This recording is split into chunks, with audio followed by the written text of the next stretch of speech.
We live in an era where physical exertion is at an all-time low, yet you will find a population that is chronically, universally exhausted. We are unknowingly participating in weakness training. When an environment is optimized for ultimate ease and constant digital interruption, it actively atrophies human resilience. We no longer have to push against physical barriers, so we lose the mental ability to push at all. A central energy reservoir is rapidly drained by chaotic outward nodes. You are paying the physiological cost of fragmented attention as the system completely depletes, flashing into overload. This constant neurological stimulation drains more energy reserves than strenuous, focused effort ever could. Society labels this state as productive busyness. In reality, it is a disguised coping mechanism. It is pure motion without direction, a comfortable stagnation ensuring we feel like we are doing everything while actually accomplishing nothing.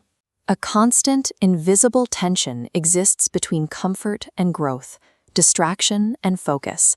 It operates entirely out of sight, pitting our need for ease against our potential for becoming. Active sabotage in this war usually comes from the ego. It works against internal peace by clinging to the need to prove a point or control an outcome, generating constant conflict and emotional instability. Because the skirmishes of this war are internal, the slow failure of our operating system goes entirely unnoticed.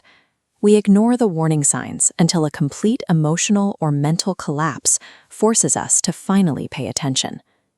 Since modern environments are engineered to extract and drain your focus, reclaiming your attention functions as a fundamental survival strategy for building a meaningful life.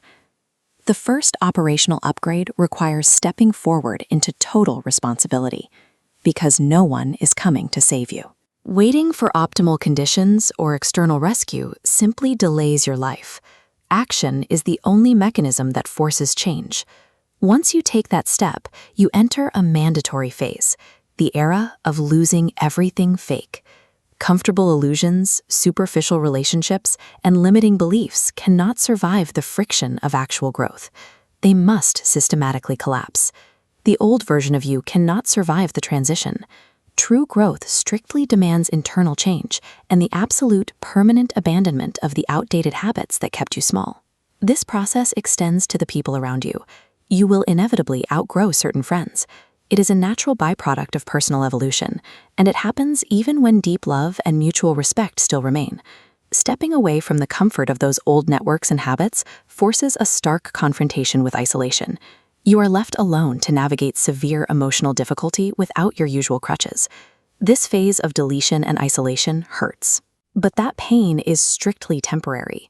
The character you forge in the middle of that struggle, the raw strength built outside of your comfort zone, is permanent. With the foundation cleared, the rebuilding phase begins. A distracted mind cannot construct a stable life.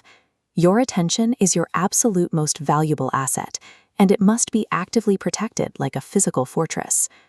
We often assume calmness is a natural personality trait bestowed on lucky people. It is not. Calmness is a highly trained skill. It requires intentional, daily discipline to maintain. This logic model shows the core mechanics of mental strength. An incoming chaotic wave, representing an external trigger, hits a deliberate barrier, a moment of pause. Instead of blindly reacting, the input is controlled, flattening out into a stable, straight line before it proceeds. Notice how the barrier grows thicker and more solid with every successive wave. That emotional control is built exclusively through intentional discomfort and resistance, directly countering the modern default of taking the easiest path. Intentionality defines actual output. Alignment with a singular purpose carries more weight than any volume of undirected movement. But there is a trap in the final stage of this transformation. If your newly built strength lacks vulnerability and the capacity for rest, it becomes a prison, creating a cold emotional distance from the people around you. The traditional idea of strength demanded hiding your pain and projecting endless intensity. The modernized requirement for mental fortitude is much quieter. It relies heavily on silent self-respect and emotional transparency. This layout contrasts the old metric with the new. Above, intensity fractures under its own weight. Below, stability remains anchored. In a world defined by chaos, overstimulation, and fragility, the ultimate metric of absolute power is stability. Consistency, calmness, and emotional control are the only tools that create an unshakable force against the quiet war. They insulate you from the noise. Living in fear of this transformative process, shrinking back into the comfort of distraction, only delays your true potential. It leaves a fully realized, highly capable version of yourself entirely unlived.